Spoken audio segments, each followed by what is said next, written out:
Varicose వ్యాధితో బాధపడుతున్నారంట. తక్కువ ఖర్చుతో ట్రీట్మెంట్ కావాలి అనుకుంటే ఎవిస్ హాస్పిటల్ని సంప్రదించండి.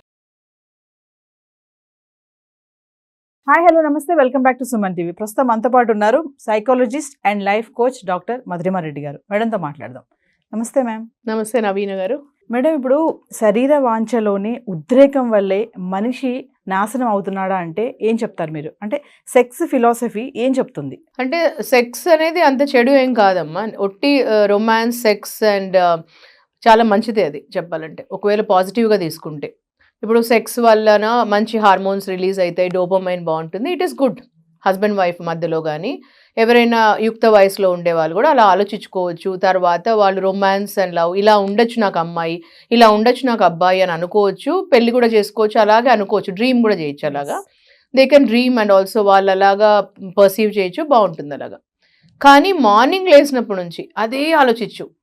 మార్నింగ్ నుంచి ఇలాగే అనుకుంటూ, పాన్ చూసుకుంటూ, ఎప్పుడు చూసినా అలాంటి వీడియోసే చూసుకుంటూ, సెక్స్ లైఫ్ అలాగే పెట్టుకొని మార్నింగ్ నుంచి ఏ పని చేయకుండా 24/7 అలాంటివే ఉంటే అది అడిక్షన్కి వస్తుంది, which is a negative emotion. So morning నుంచి ఇదే పనిలో ఉంటే, వేరే పని ఆలోచన లేకుండా, ఒక వర్క్ లేకుండా, ప్యాషన్ లేకుండా, ఏం లేకుండా అడిక్షన్లో, anything addiction is a negative emotion. So ఇది కూడా సెక్స్ ఆలోచన కంటిన్యూస్గా ఉంటే 24/7 అంటే వర్క్లో అదే ఉండి, ఇంట్లో అదే ఉండి, కూర్చున్న లేచిన అదే ఉంటే అది ఒక that will lead to negative. అది మంచిది కాదు. అది దానివల్ల నాశనం అవుతారు. మీరు అనేది దానివల్ల ఏమైనా నాశనం అవుతుందా లైఫ్ అని అంటున్నారు కదా, దానివల్ల వినాశం అవుతుంది. మేడం, ఇప్పుడు చూసుకుంటే టెంప్టేషన్స్ అంటున్నాం కదా, అవి కొంచెం అంటే ఒక లిమిట్ వరకు ఉంటే పర్వాలేదు అంటున్నారు. అవి ఒకవేళ బార్డర్ క్రాస్ అయితేనే కదా బయట చూస్తున్నాం సొసైటీలో అమ్మాయిల పైన అఘాయిత్యాలు జరుగుతున్నాయి. అంటే వాటిని మనం కంట్రోల్ చేసుకోవాలి అంటే, మీరు ఇందాక చెప్పారు, మీరు మార్నింగ్ నుంచి ఈవినింగ్ వరకు అదే యాసలో ఉంటే కనుక ఖచ్చితంగా జీవితం నాశనం అవుతుందని చెప్పేసి. మరి అలాంటి మైండ్ సెట్ ఉన్న వాళ్ళు కంట్రోల్ చేసుకోవాలి అంటే మీరు ఇచ్చే సలహాలు, సూచనలు ఏమైనా ఉన్నాయా? ఫస్ట్ అండ్ ఫార్మోస్ట్ లైఫ్కి ఒక ప్లానింగ్ పెట్టుకోండి. మీకు ఒక ప్లానింగ్ పెట్టుకోవాలి. రోజులో మార్నింగ్ లేసినాక మనం ఏం చేయాలని ఒక ప్లానర్ ఉండాలి మీకు. అంటే ఒక ప్యాషన్, పర్పస్తో కూడిన లైఫ్ని డిజైన్ చేసుకోండి. అంటే మార్నింగ్ లేసినాక నాకు ఇవన్నీ చేస్తే ఒక కిక్ వస్తుంది నా లైఫ్లో. నాకు మార్నింగ్ లేసినాక ఇది గోల్, నాకు ఈరోజు ఇది అచీవ్ చేయాలని ఒక పెట్టుకోవాలి. ఈ వీక్లో ఇది అచీవ్ చేయాలి, ఈ రోజు ఇది అచీవ్ చేయాలి, ఈ మంత్లో ఇది అచీవ్ చేయాలని ఒక గోల్ పెట్టుకోండి. గోల్ డ్రివెన్ పెట్టుకోండి. అది మీ ప్యాషన్ అయి ఉండాలి. మీకంటూ మీకు ప్యాషన్ ఉండాలి. అంటే మీకు ఎంతో సంతోషం అయ్యేది ఉండాలి. సో ఆ ప్యాషన్ని మీరు ఐడెంటిఫై చేస్తే మీకు దాని నుంచే పర్పస్ వస్తుంది. అంటే పర్పస్ అంటే మీరు ఏం చేయాలనుకుంటున్నారు, సంథింగ్ సర్వీస్ లాంటిది కావచ్చు, ఎనీథింగ్ కావచ్చు. సో ఫస్ట్ ప్యాషన్ ఉంటే మీకు సంతోషం వస్తుంది దానివల్ల. ఇలాంటివి వచ్చినప్పుడు డిస్ట్రాక్షన్స్ కావు. మైండ్ డిస్ట్రాక్షన్స్ అయ్యి నెగిటివ్ దానిలోకి వెళ్తేనే లస్ట్ డ్రివెన్ వస్తుంది. అంటే ఇప్పుడు అడిక్షన్స్ అన్ని ఎందుకు వస్తుంది అని అంటే, మెయిన్లీ సెక్స్ అడిక్షన్స్ ఎందుకు వస్తాయంటే లస్ట్ డ్రివెన్ ఉన్నప్పుడు. ఒక మనిషి రొమాన్స్ డ్రివెన్, లవ్ డ్రివెన్ అని ఉంటుందండి. తర్వాత లస్ట్ డ్రివెన్ ఉంటుంది. లస్ట్ అంటే నెగటివ్ ఎమోషన్. అంటే లస్ట్ అంటే ఎప్పుడూ సాటిస్ఫై కాదు. ఒక మనిషితో సాటిస్ఫై కాదు, ఒక అమ్మాయితో కాదు, ఒక అబ్బాయితో కాదు. అంటే ఏ ఏజ్లోనే రావచ్చు అది. అంటే ఒక ఏజ్కి ఒక లిమిట్ ఉంటుంది. అంటే ఒక మేబీ 30 yearsకి ఆగిపోతుందా, 40కి ఆగిపోతుందా, 50కా, 60కా, 80కా అని, 90కి కూడా ఆగదు. So male female both. So లస్ట్కి ఒక సాటిస్ఫాక్షన్ అనేది ఉండదు. సో లస్ట్ డ్రివెన్ అంటేనే ఇంకా ఎడిక్షన్ అని అర్థము. సో అందుకనే వీళ్ళకి ఏంటి అని అంటే మంచి వాళ్ళ మధ్యలో ఉండాలి. ఫస్ట్ థింగ్, మంచి వాళ్ళ మధ్యలో ఉండాలి, మంచి ఆలోచన ఉండాలి. వాళ్ళకై వాళ్ళే ఎప్పుడు నేను ఇది చెయ్యాలి మార్నింగ్ నుంచి అని పెట్టుకోవాలి. ఒక సెల్ఫ్ అఫర్మేషన్స్ చేసుకోవచ్చు. అఫర్మేషన్ అంటే మనం ఏమంటున్నామో, ఏమి చెప్తున్నామో అది ఇంపార్టెంట్. సెల్ఫ్ అఫర్మేషన్స్ అంటాము. దాని తర్వాత రోజులో మార్నింగ్ నుంచి రాత్రి వరకు వాళ్ళు ఒక ప్లానర్ పెట్టుకోవచ్చు, జర్నల్ రాసుకోవచ్చు. నేను ఇవన్నీ చేస్తున్నాను, ఇవన్నీ సాధిస్తున్నాను. తర్వాత అచీవ్మెంట్స్ పెట్టుకోవచ్చు. అంటే ఇప్పుడు రానున్నది మనం 2025, నేను 2024లో ఏం చేశాను, ఒక 3 things నేను అనుకున్నాను, ఇది చేశానా లేదా అని వాళ్ళే ఇంట్రోస్పెక్ట్ చేసుకోవచ్చు. అలాగే 2025లో నేను ఇది గోల్ పెట్టుకుంటున్నాను, ఇది నేను అచీవ్ చేస్తాను, అంటే నేను అనుకున్నది నేనే చేస్తాను, అచీవ్ చేస్తాను అని. ఇలాంటివి గోల్ డ్రివెన్కి మనం అటాచ్ చేసుకున్నామంటే ఇలాంటివి డైరెక్షన్స్, మనం డిస్ట్రాక్షన్స్ కాదు mind.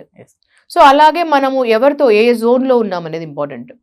With whom you are around అనేది చాలా ఇంపార్టెంట్.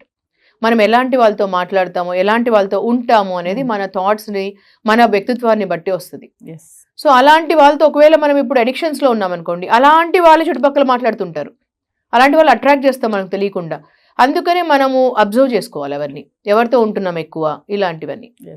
సో దీనిల వల్ల వాళ్ళకు మంచి జరుగుతుంది. వాళ్ళు చూసుకొని, వాళ్ళు ఇంట్రోస్పెక్ట్ చేసుకొని, వాళ్ళ ఆలోచన శక్తిని చూసుకోవాలి. సో మంచి ఉద్దేశాలు పెట్టుకోవాలి అచీవ్ చేయడానికి. మేము సెక్స్ ఫిలాసఫీ అంటారు కదా, మామూలుగా సెక్స్ అనగానే చాలా మంది అదేదో అది అంటే చెడు మాట అన్న ఫీలింగ్ లో చాలా మంది ఉన్నారు. మిమ్మల్ని అడిగితే ఏం చెప్తారు? అంటే సెక్స్ ఫిలాసఫీ అంటే ఏమంటారు మీరు? సెక్స్ అనేది డెఫినెట్లీ చెడు ఏం కాదండి.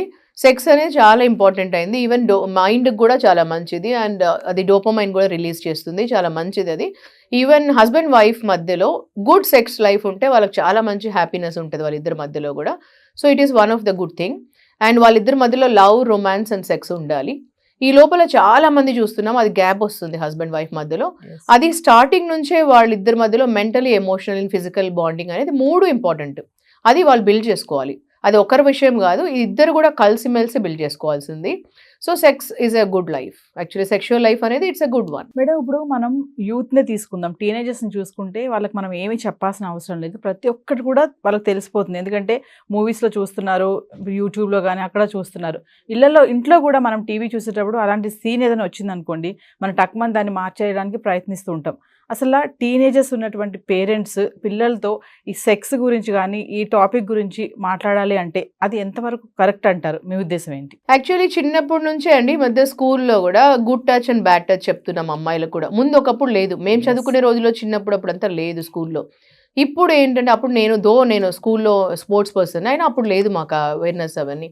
కానీ ఇప్పుడు ఏంటంటే సెక్స్ ఎడ్యుకేషన్ స్కూల్లో నుంచి ఉంది, అమ్మాయిలకు ఉంది, అబ్బాయిలకు ఉంది. చాలా మట్టుకు ఇంటర్నేషనల్ స్కూల్స్లో ఉంటుంది నవీన ఈ మధ్యలో. సో అలాగే వాళ్ళకు సెక్స్ ఎడ్యుకేషన్ ఎలా ఉంటుందో 9th 10th వచ్చేసరికి ఉంటుంది, 11th 12th కూడా ఉంటుంది. కానీ పేరెంట్స్ కూడా ఒకవేళ అవేర్నెస్ ఉండి పేరెంట్స్ కూడా వాళ్ళతో కూర్చొని మాట్లాడచ్చు, అట్లీస్ట్ బేసిక్స్ చెప్పొచ్చు వాళ్ళకి. అప్పుడు ఏమవుతుందంటే పిల్లలకి బయట ఎక్కడి నుంచో వచ్చే బదులు కొన్ని బేసిక్ నాలెడ్జ్ పేరెంట్స్ నుంచే తెలిస్తే బాగుంటుంది. ఇప్పుడు ఒక రిలేషన్షిప్ నేను అన్ని చెప్తాను అందరితో. పేరెంట్స్కి పిల్లలకి మధ్యలో ఉండాల్సిన best relationship is friendship relation.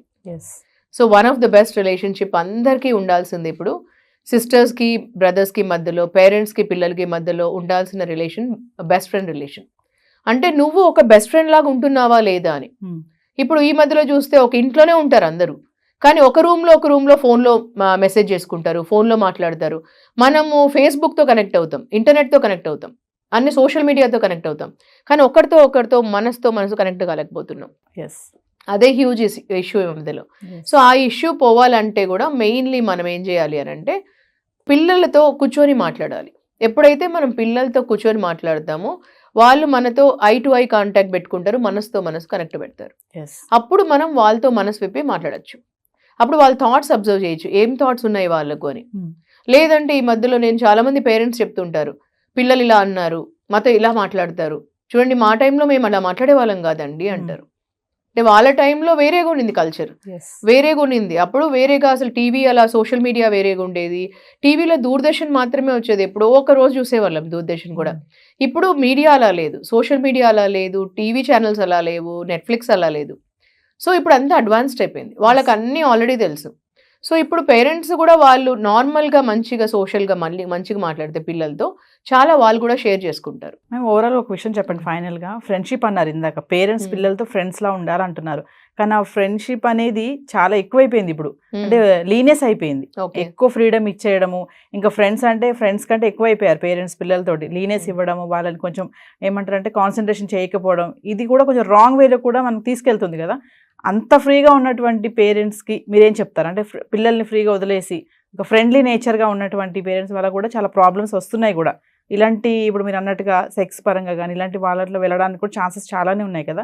ఫైనల్గా ఏం చెప్తారు అలాంటి పేరెంట్స్? కానీ ఫ్రీడమ్ ఇవ్వడము అని అంటే కంప్లీట్గా వదిలేసేసి మీరు ఎక్కడికైనా వెళ్ళండి, మార్నింగ్ 24 hours మేము ఎక్కడికైనా వెళ్తాం, మేము జాబ్ చేస్తున్నాం అనేది కాదు ఫ్రీడమ్ అంటే. ఫ్రీడమ్ అంటే ఫ్రీడమ్ ఆఫ్ ఎక్స్ప్రెషన్ అని అర్థం.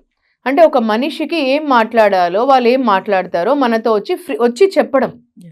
ఇప్పుడు తల్లిదండ్రులకి ఎంతమంది పిల్లలు వచ్చి చెప్పుకోగలుగుతున్నారు, దాన్ని ఫ్రీడమ్ అంటే. ఫ్రీడమ్ మీనింగ్ అంటే ఇప్పుడు ఒక కూతురు వచ్చి అమ్మాయి, ఇప్పుడు తల్లిదండ్రులే కానీ అమ్మాయి వచ్చేసేసి తను వాళ్ళ పిల్లలు అమ్మని అంతా చెప్పుకోలేకపోతుంది. అదే తను వెళ్ళి వేరే వాళ్ళతో చెప్పుకోగలుగుతుంది, ఫ్రెండ్స్తో వెళ్ళి చెప్పుకోగలుగుతుంది, వేరే ఎవరెవరితో చెప్పుకోగలుగుతుంది, కానీ అమ్మని అంతా చెప్పుకోలేకపోతుంది. కానీ పేరెంట్స్ ఏమంటారంటే నేను ఫుల్ ఫ్రీడమ్ ఇచ్చాను, నేను తనకు కావాల్సిన మొబైల్ కొనిచ్చాను, 1 lakh+ మొబైల్ కొనిచ్చానండి, కార్ కొనిచ్చానండి, నేను డ్రైవర్ని పెట్టానండి, నేను అన్ని ఫ్రీడమ్ ఇచ్చానండి తనకి అని అంటారు. కానీ మనసు విప్పి ఒక 10 నిమిషాలు 20 నిమిషాలు రోజుకి మాట్లాడలేకపోతున్నారు. ఆ అమ్మాయి ఏం ఆలోచిస్తుందో తెలుసుకోలేకపోతున్నారు. ఆ అమ్మాయికి అన్ని ఫ్రీడమ్ ఇచ్చారు. ఆ అమ్మాయి ఎక్కడైనా వెళ్తుంది, డ్రింక్ చేస్తుంది, ఇంటర్మీడియట్ నుంచి డ్రింక్ చేస్తుంది ఆ అమ్మాయి, ఎక్కడికైనా వెళ్తుంది, వీకెండ్స్ ఎక్కడికి వెళ్తుందో తెలియదు పేరెంట్స్కి. ఇది కాదు ఫ్రీడమ్ అంటే. ఫ్రీడమ్ అంటే ఫ్రీడమ్ ఆఫ్ స్పీచ్, అంటే ఫ్రీడమ్ ఆఫ్ ఎక్స్ప్రెషన్. ఆ అమ్మాయి మనసు విప్పి నీతో మాట్లాడుతుంటే రోజుకు ఒక 10 నిమిషాలే మాట్లాడాల్సింది మనం. అంటే మార్నింగ్ ఒక 10 minutes I to eye contact పెట్టుకొని రాత్రి ఒక 10 నిమిషాలు మాట్లాడితే పిల్లలతో, అమ్మాయి అయినా అబ్బాయి అయినా, మనం కన్న పిల్లలతో వాళ్ళు ఎలా ఆలోచిస్తున్నారో తెలుస్తుంది మనకు, వాళ్ళ ఆలోచన ఎలా ఉంటుందని. అది ఫ్రీడమ్ అంటే. ఫ్రీడమ్ అంటే మనం 1 మంత్ అంతా మన పాటికి మనము, తండ్రి ఏమో తండ్రి పాటికి బిజీగా ఉండడము, తల్లి ఏమో తల్లి పాటికి బిజీగా ఉండడము, నేను వాకింగ్ చేస్తున్నా, నేను స్ట్రెస్లో ఉన్నా, నేను చిల్ అవుట్ అవుతాను, నేను ఇలా ఉంటున్నాను అని హస్బెండ్ వైఫ్ అనుకోవడము. ఎప్పుడు పిల్లలు కూడా నేను ఫుల్ ఫ్రీడమ్ ఇచ్చేస్తాను పిల్లలకి అనుకోవడం కాదండి. అంటే ఎవరి దారిలో వాళ్ళు వెళ్ళడం కాదండి ఫ్రీడమ్ అంటే. ఫ్రీడమ్ అంటే మనం అందరం కనెక్టెడ్గా ఉన్నాము అనడం ఫ్రీడమ్. అంటే మనకు ఆ స్పేస్ తీసుకుంటాం అందరము. తండ్రి తీసుకోవచ్చు స్పేస్, పిల్లలు తీసుకోవచ్చు. అట్ ద సేమ్ టైం మన అందరూ కనెక్టెడ్గా ఉన్నాము ఒక ఫ్యామిలీ బౌండరీతో, ఒక డిసిప్లిన్తో కనెక్టెడ్గా ఉన్నాం అందరము అనుకోవడం ఫ్రీడమ్ అంటే. అంటే మీరేం చేస్తున్నారో నాకు కూడా తెలుసు. నన్ను అందరం ఒక చుట్టుపక్కల మనం అందరం రౌండ్గా కనెక్టెడ్గా ఉన్నాం. We are all connected to each other. Thank you. Thank you అండి.